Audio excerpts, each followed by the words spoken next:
We want successful role models only at Justin's graduation. Maybe it's better if you don't come.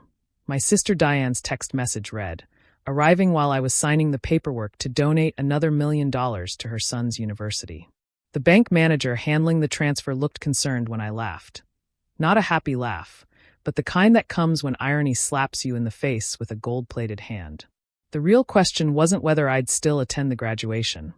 It was whether I'd double my donation just to watch their faces when the dean announced my name. I set my phone down on the mahogany desk and finished signing the documents.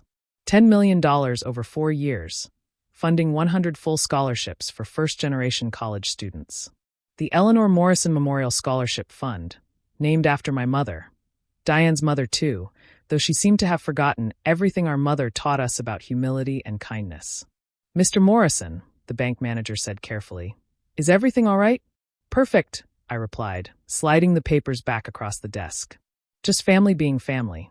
My phone buzzed again. Another text from Diane. "I know this is hard to hear, but Justin needs to see what real success looks like. Brad's father will be there, he's a federal judge, and Melissa's mother, she owns that chain of boutique hotels. You're still figuring things out, and that's fine. But maybe sit this one out. Still figuring things out." At 38, apparently, I was still the family failure. The one who dropped out of law school. The one who couldn't commit to a real career. The one who lived in a modest apartment and drove a regular car and wore simple clothes. What Diane didn't know, what none of them knew, was that I'd dropped out of law school to code. That my modest apartment was the penthouse I owned outright in downtown Seattle. That my regular car was one of 12 vehicles I rotated through to avoid attention. That my simple clothes were custom-tailored to look off the rack because ostentation had never been my style. But most importantly, what they didn't know was that their definition of success and mine had diverged the day I sold my first company for $40 million at age 25. I picked up my phone and typed back. "Understood. Give Justin my best." Then I called my assistant. "Sarah, I need you to call President Williams at the university. Tell him I'll be attending the graduation after all. Full ceremony. And I'd like to review my speech one more time." "The keynote speech?" she asked. "That's the one. Should I mention that you'll be arriving by?" "No. Let's keep that a surprise." 3 days later, I stood in my bedroom, looking at 2 options. The Armani suit that screamed money, or the simple blue suit from Target that I'd worn to every family function for the past 5 years. The same suit that had prompted my brother-in-law Brad to joke about Nathan's interview outfit last Christmas. I chose the Target suit. Old habits. My phone had been silent since that text exchange with Diane. No follow-up, no fake apologies, no attempts to soften the blow. Just surgical exclusion from my nephew's milestone because I wasn't successful enough to be seen with. The drive to the university took 3 hours. I could have taken the helicopter the university had offered, but that felt too dramatic. Plus, I enjoyed driving. It gave me time to think, to remember why I'd started the scholarship fund in the first place. Mom had worked 3 jobs to put Diane and me through school. Cleaned offices at night, waitressed during the day, did freelance bookkeeping on weekends. She died the year before I made my first $1 million, never knowing that her sacrifice had paid off. Never knowing that her son would ensure other kids got the chances she'd killed herself to provide. The university campus buzzed with graduation energy. Parents in their finest clothes, graduates in caps and gowns, younger siblings looking bored but proud. I parked in the visitor lot and walked toward the administration building, passing groups of families taking photos. "Nathan." I turned to find my nephew Justin standing with a group of friends, his graduation gown unzipped over his clothes. "Justin." I smiled. "Congratulations." His face went through several expressions, surprise, confusion, and something that looked like embarrassment. "I thought. Mom said you couldn't make it. Plans changed. You look good. Ready for the real world. I guess." He glanced around nervously. "Look, Uncle Nathan, about what Mom said." "Don't worry about it," I interrupted. "This is your day. Enjoy it. She's wrong, you know. About you. I think what you do is cool." I raised an eyebrow. "What do you think I do? Computers, right? Programming? Mom says you're always between jobs, but I know that's just how tech works. Gig economy and all that." Gig economy.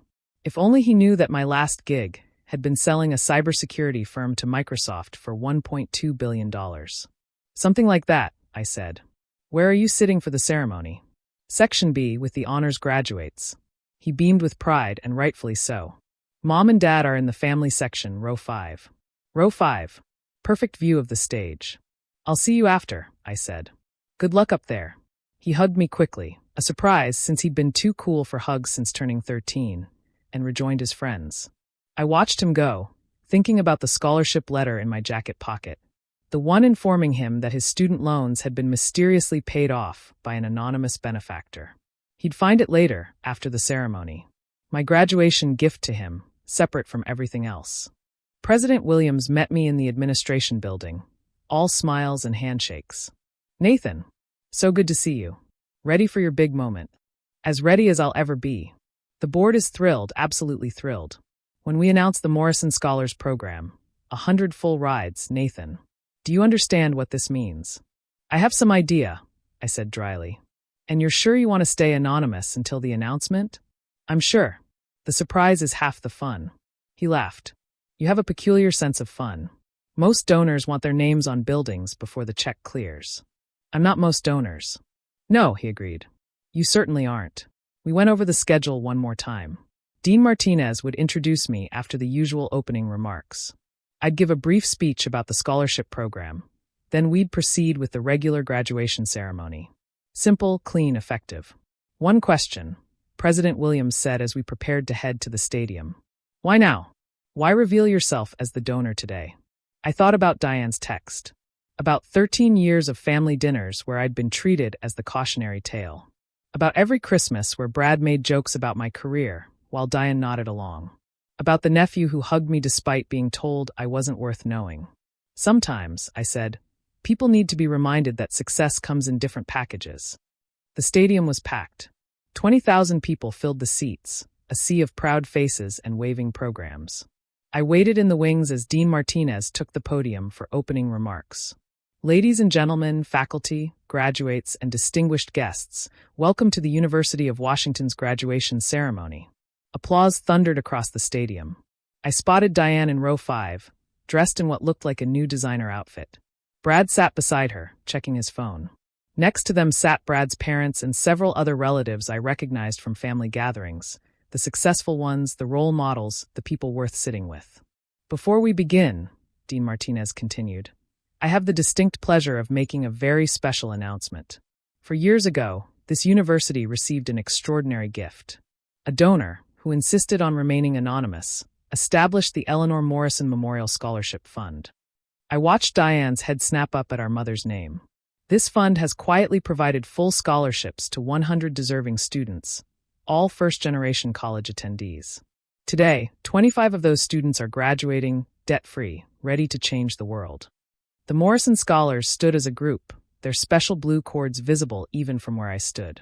The audience applauded, but Diane had gone very still. Today, the dean continued, our benefactor has agreed to reveal himself and share a few words about why he created this program. Ladies and gentlemen, please welcome Nathan Morrison, founder and CEO of Morrison Technologies and the visionary behind the Morrison Scholars Program. The side door opened. My cue. I walked onto the stage as 20,000 people applauded. But I wasn't watching them. I was watching row 5, where my sister's face had gone from confused to shocked to something resembling horror. Brad had dropped his phone. Justin, visible in section B, had risen half out of his seat, his mouth open. I took the podium, adjusting the microphone. Thank you, Dean Martinez. And congratulations to all of today's graduates. My voice echoed across the stadium. I found Diane's eyes and held them. 4 years ago, I established this scholarship in memory of my mother, Eleanor Morrison. She worked 3 jobs to put her children through school. She believed that education was the great equalizer, that anyone with determination and opportunity could succeed. I paused, letting that sink in. She died before she could see the fruits of her sacrifice. Before she knew that her son would build a technology company from his garage. Before she knew that company would eventually be valued at $3 billion.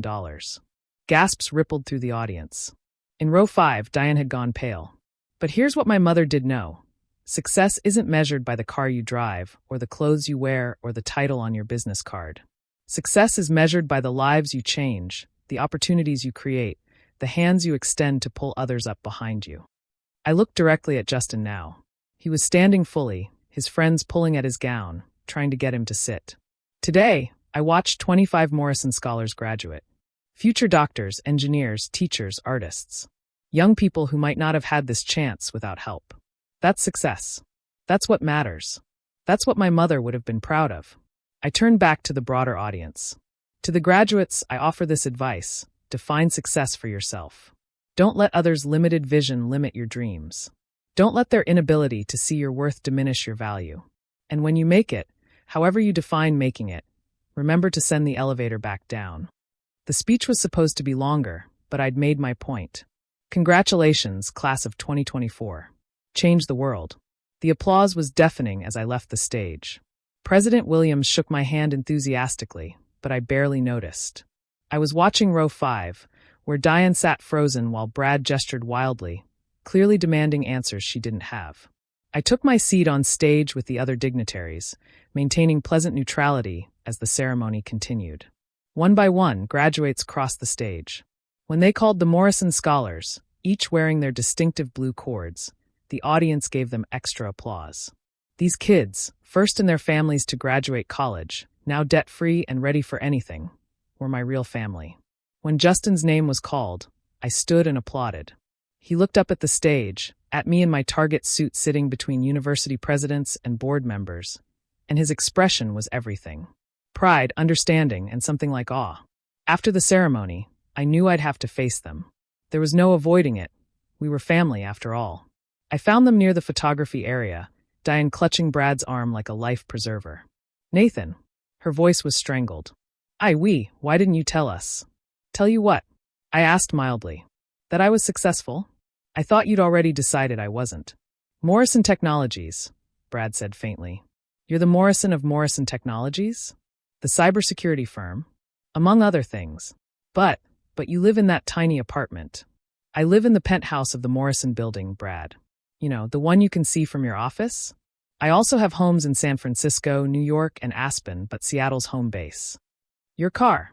Which one? I have a dozen. Though I do prefer the Tesla for daily driving. Environmentally conscious and all. Diane's face crumbled. The scholarship fund. Mom's name. You did all this and never said anything. What was I supposed to say, Diane? Every family dinner, you and Brad made it clear that I was the family disappointment. The dropout. The one who couldn't commit to a real career. You literally disinvited me from today because I wasn't successful enough to be seen with. I didn't know. No, you didn't. Because you never asked. In 13 years, you never once asked what I actually did. You just assumed I was a failure because I didn't fit your narrow definition of success. Justin appeared then, still in his graduation gown, holding an envelope. The loan forgiveness letter. Uncle Nathan, he said, his voice shaking. Did you? Graduation present, I said. Congratulations. You earned it. He threw his arms around me, dignity forgotten. Thank you. Thank you so much. I don't understand. Mom said you were broke. Your mom says a lot of things, I replied, returning the hug. Not all of them are true. The Morrison scholars, he said, pulling back. That student who spoke, Maria? She said the scholarship saved her life. Said she was going to drop out before it came through. And James, he's going to medical school now. And Keiko's starting her own robotics company. You did that. You made that possible. They did it themselves. I just removed some obstacles. With $100 million. Money's just a tool, Justin. What matters is how you use it. Diane finally found her voice. We want to apologize. No, I said firmly. You want to apologize now, knowing I have money. That's not an apology. That's greed dressed up in regret. That's not fair. Isn't it? For over a decade, you've treated me like an embarrassment. Made jokes about my failures. Excluded me from family events because I might embarrass you in front of your successful friends. And now, suddenly, you want to apologize? What changed, Diane? My bank account balance. She flinched as if slapped. I'm still the same person I was this morning when you thought I was a failure. Same person I was at Christmas when Brad made jokes about my interview suit. Same person I was last year when you didn't invite me to your anniversary party because the Weatherbys would be there. We made a mistake. Yes, you did. You mistook wealth for worth. And in doing so, you taught your son that money matters more than character. Fortunately, I looked at Justin. He seems to have figured out the truth on his own. What do you want us to say? Brad demanded. We're sorry, okay? We misjudged you. I don't want you to say anything. I want you to learn something. I want you to look at those 100 kids wearing blue cords and understand that every one of them is worth knowing, regardless of their bank account. I want you to realize that the janitor cleaning your office might be a future CEO, that the barista making your coffee might be coding the next breakthrough app in her spare time. I straightened my target suit. I want you to understand that success isn't about what shows on the outside. It's about impact, legacy, the lives you change. Uncle Nathan, Justin said quietly, can I ask you something? Anything. Why didn't you ever tell us? Not about the money, but about all of it? The company, the innovations, the scholarships. I considered my nephew, brilliant, kind, nothing like his parents despite their influence. Because, Justin, the moment people know you have money, they see you differently. Every interaction becomes transactional. Every friendship becomes suspect. I wanted our family to love me for me, not for what I could do for them. We do love you, Diane protested. Do you? Or do you love Morrison Technologies CEO? Would you be standing here, tears in your eyes, if I was still just Nathan the dropout? She couldn't answer. That was answer enough. I'll always be your brother, I told her. I'll always be Justin's uncle. But I won't be your ATM. I won't be your connection. I won't be your success story to brag about at parties. If you want me in your life, it has to be as Nathan. Just Nathan. The guy in the Target suit who disappoints you. I turned to Justin. You have my number. Use it. Not for money or connections, but because we're family. Real family. Yes, sir, he said. Uncle Nathan, I'm proud of you. Not because of the money. Because of the scholarships. Because of what you built. Because you never changed who you are. That almost broke me. Thanks, kiddo. Your grandmother would have been proud of you today. I left them standing there, Diane crying, Brad calculating, Justin understanding more than his years should allow. As I walked to my car, the Tesla, not that they'd ever noticed it in their driveway, my phone buzzed. A text from one of the Morrison scholars. Mr. Morrison, thank you for believing in us when no one else would. That was why I'd revealed myself today. Not to prove Diane wrong or shame her for her choices, but to show those 100 kids that someone believed they were worth investing in, that someone saw their potential when the world saw only their circumstances. The drive home was peaceful. Tomorrow, the tech blogs would explode with the news that the mysterious Nathan Morrison had finally gone public. My carefully crafted anonymity would end. But today, 100 kids graduated knowing someone believed in them. And one nephew learned that success comes in many forms, even in a Target suit. My phone rang. Justin. Uncle Nathan? Can we have lunch next week? Just us. I want to hear about how you started. The real story. Absolutely, I said. Fair warning, it's not as glamorous as people think. That's okay, he said. I'm learning that the real stories never are. Smart kid. Maybe there was hope for the next generation of Morrisons after all. As for Diane and Brad, they'd either learn from this or they wouldn't. Either way, I had 100 kids to put through college and a nephew who finally saw me for who I was. That felt like success to me.